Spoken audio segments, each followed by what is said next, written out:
C'est parti. Alors, on va aborder donc le pourquoi, à mon sens, l'inventaire ne suffit plus. Il va y avoir quelques petites redondances avec ce que disait Hervé juste avant.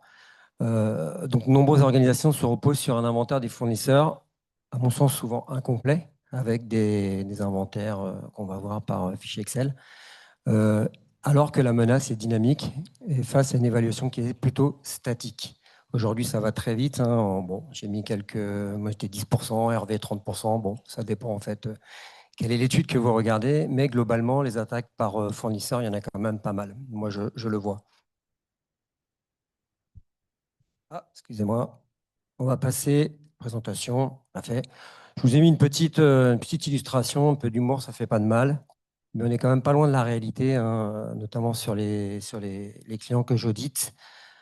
C'est un peu le western, hein, finalement. Moi, je vais chez les clients, donc je fais l'audit. Et entre la réalité de ce qu'ils ont déclaré et la réalité de ce que je vois, c'est parfois un gouffre. Donc, on n'est pas loin, on n'est pas loin de ça. Hervé disait juste avant, ben, finalement, quand on est un client, enfin, ou un prestataire et qu'on doit signer avec un client, ben, souvent, on va tout mettre en œuvre pour répondre au questionnaire, pour avoir le contrat. Malheureusement, tous à peu près font ça. J'ai jamais vu une société qui va dire non, on va pas prendre le contrat parce que nous finalement on n'est pas très bon, donc on préfère pas le prendre. Ça, je l'ai rarement vu. N'hésitez pas si vous avez des cas. Hop. Alors pourquoi pour moi, à mon sens, l'inventaire est une illusion. Alors pour de nombreuses organisations, les sécurités des fournisseurs reposent principalement sur un inventaire et un questionnaire. D'accord? Donc on reçoit, alors peut-être dans la salle vous recevez des questionnaires, parfois même on envoie 180 questions. J'ai eu jusqu'à 223 questions. D'accord. On m'a dit, Alban, il faut que tu répondes au questionnaire. Quand déjà la première question, je ne savais même pas quoi écrire parce qu'il ne faisait pas. Donc, compliqué. Et ça, on le reçoit régulièrement, hein. Je pense qu'on pourrait échanger, mais c'est souvent aux alentours de 100 questions. On ne s'embête pas. On prend la 27002 de l'ISO et puis hop, on envoie au fournisseur. Construit sur du déclaratif, c'est vrai, même on parlait des logiciels hein, qu'on voit un peu partout, bah, ça reste du déclaratif. Où vont nos données? Ça pourrait être échangé aussi hein, quand on voit qu'à un moment ils étaient à Maurice. Donc c'est Maurice qui récupère tous vos rapports, qui lise tout ça. Quid de la sécurité? C'est assez étonnant d'ailleurs qu'on m'audite pour la sécurité quand moi je dois donner toute ma gouvernance dans le logiciel. Bon. Euh, Souvent, les 180 questions, on les envoie et on me dit, ben voilà, on audite le fournisseur, mais bon, il nous répond ça, on ne sait pas trop quoi en faire finalement. Et on finit, bah, pour les achats, c'est super, on a coché la case, on a fait le job.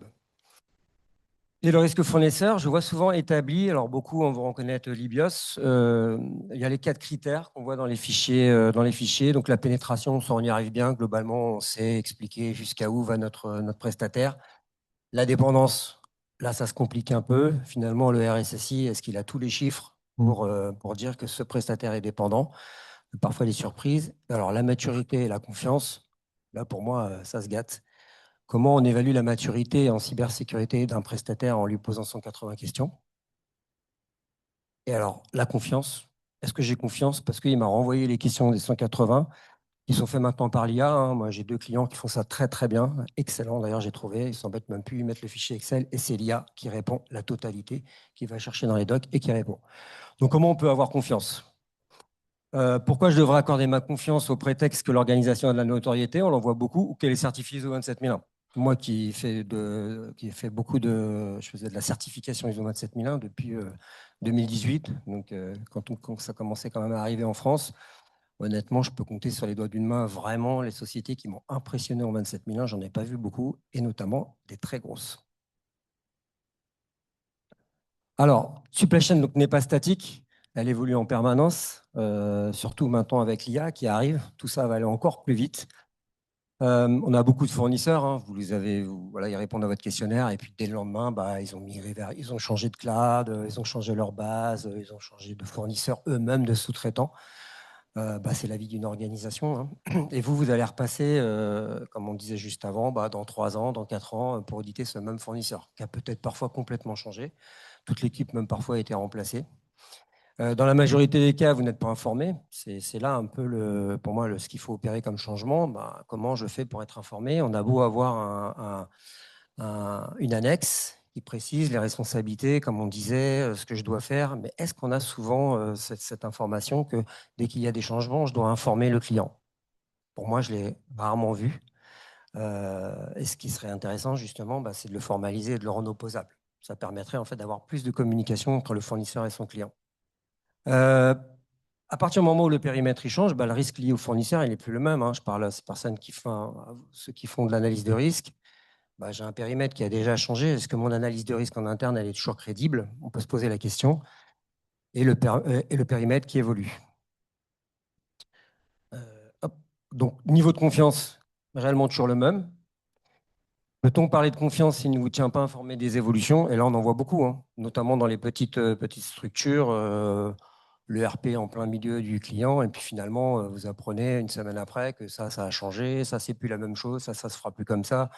C'est assez surréaliste parfois. Euh, alors, sur la partie menace dynamique, donc repose déclaratif, on en a parlé, sans validation technique, c'est même l'IA qui s'en charge maintenant. Ça, c'est assez bluffant, hein. Je trouve ça hyper intéressant. Je pense que l'avenir est là. Elle est ponctuelle ou planifiée dans la meilleure des cas. On en parlait juste avant. Voilà, bah, dans votre, je vais auditer 2% des plus critiques et puis ben, est-ce que je vais pouvoir l'auditer régulièrement? Ça, c'est un sujet. Ça coûte de l'argent quand même d'auditer, on oublie de le dire. Elle ne donne aucune visibilité sur la réalité opérationnelle, notamment l'exposition à de nouvelles surfaces d'attaque.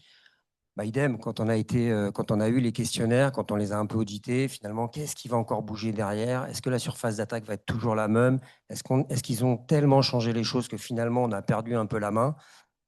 Pour moi, il faudra revenir toujours au risque. Et est-ce que ce risque-là, il est toujours couvert?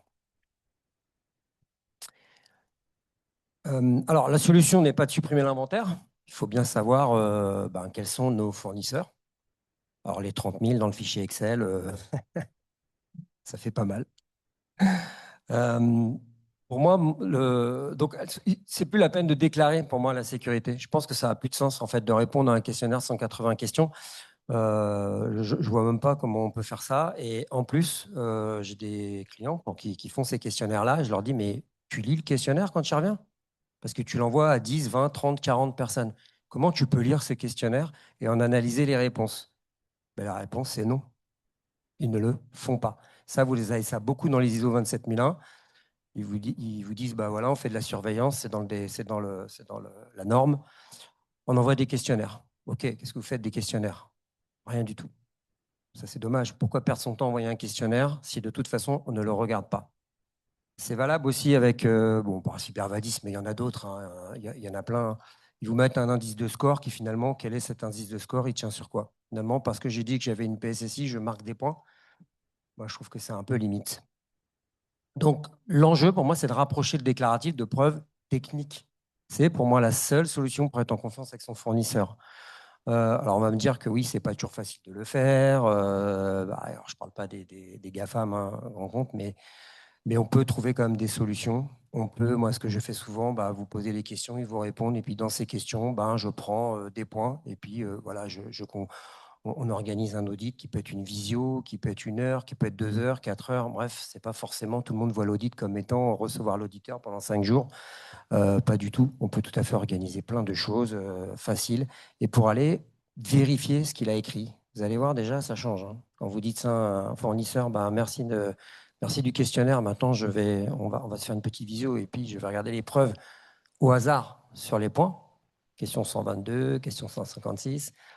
Vous allez voir que ça tend un peu tout le monde. Pour moi, c'est la confiance. Votre fournisseur, s'il a vraiment, il est vrai, enfin, on est dans une relation contractuelle, on est dans une relation de partenariat. Il a tout intérêt à déclarer ce qu'il fait. Il a tout intérêt à vous impliquer dans la sécurité, parce que de toute façon, on est deux dans le bateau. Si c'est le fournisseur qui m'impacte ou vice versa, de toute façon, on sera tous les deux. On parlait tout à l'heure de tribunal. Pour moi, c'est dans 3 ans, c'est dans 4 ans, chacun va ouvrir le parasol et puis on va se battre. Mais pendant ce temps-là, on a subi la DAC. On perd des clients, on a une image catastrophique, on le voit tous sur LinkedIn. Donc c'est important de vraiment être en relation avec son fournisseur et d'essayer de l'amener aussi à produire quelque chose, à se mettre en relation, à mieux auditer la sécurité des deux. Euh, Donc, sécurité contractuelle et mesurable, c'est là le mot, hein, ce qu'il faut peut-être rajouter dans les contrats. On a une avocate qui passera tout à l'heure, peut-être on ajoutera quelques mots. C'est mesurer, en fait. Qu'est-ce qu'on va mesurer dans le contrat? Qu'est-ce qu'on va mettre en place pour s'assurer qu'effectivement la sécurité elle est bien prise en compte? Je ne parle pas juste de dire que on va faire du contrôle d'accès. Qu'est-ce qui, dans le contrôle d'accès que vous avez mis en œuvre, qu'est-ce qu'on va vérifier pour avoir un peu des indicateurs pour vérifier que le client vérifie que finalement son fournisseur, ça se passe plutôt pas mal et qu'il n'a pas changé les choses. Donc c'est le droit d'audit qui doit évoluer, hein. On ne peut plus passer son temps à vérifier des politiques qui ont été écrites maintenant par l'IA ou par des consultants, mais de comprendre vraiment les flux, les accès réels, les mécanismes de protection des données. Pour moi, c'est ça l'enjeu. Ce qui n'est pas mesuré, contractualisé, n'est pas maîtrisé. Hop. Alors, appliquer les zéro trust aux fournisseurs, ça, on en parle beaucoup, hein, zéro trust, utilisateur, j'ai mis telle option, les utilisateurs doivent avoir un super PC pour se connecter. Alors ça, on l'entend un peu partout, ça marche plutôt pas mal. En tout cas, beaucoup de sociétés y vont. Maintenant, je suis effaré de voir que souvent, on me dit, voilà, on a fait le zéro trust, et puis le fournisseur, on ne sait même pas comment il se connecte. La VPN, Eni, on ne s'embête pas.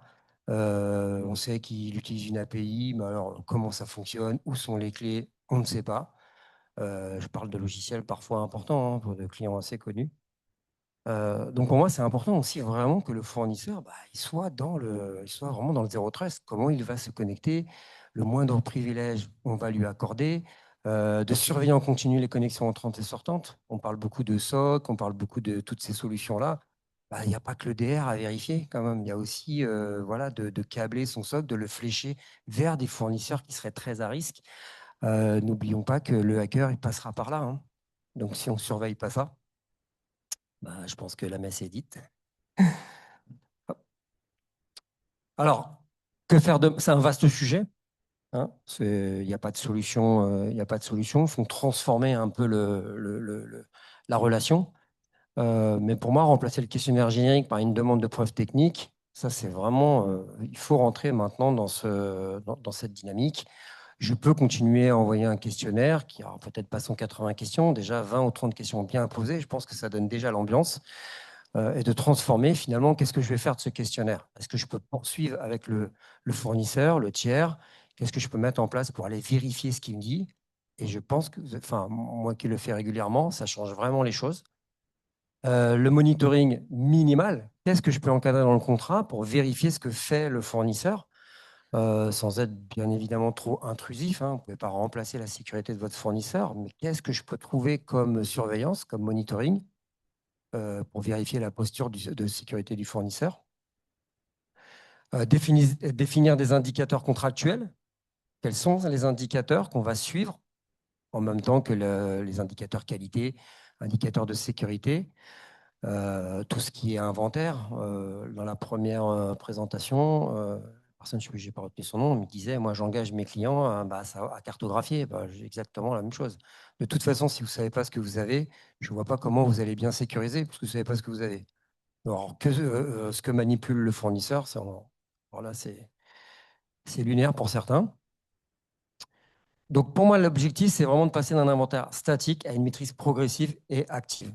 Alors, si c'est de passer par des logiciels, faites-le. Si ça fonctionne, et tant mieux, hein. Moi, j'en vois quelques-uns. C'est une première étape. C'est vrai que pour beaucoup me disent quand on a 30 000 fournisseurs, j'en ai mis il n'y a pas si longtemps, on me disait voilà, 30 000 fournisseurs, comment on fait? C'est une première étape. Merci. Voilà, petit message que j'essaie de faire passer, essayer de changer les choses, essayons d'emmener un peu les fournisseurs avec nous. Je sais que c'est pas facile. On n'emmènera pas Salesforce dans cette direction. Mais l'écosystème français, quand même, c'est, je sais plus, 90% de sociétés de moins de 20 personnes. Donc, c'est quand même, ce sont les fournisseurs des grands comptes. Ce sont ceux aussi qui sont les plus à risque. Voilà, essayons de changer un peu les mentalités et d'embarquer le fournisseur. Merci.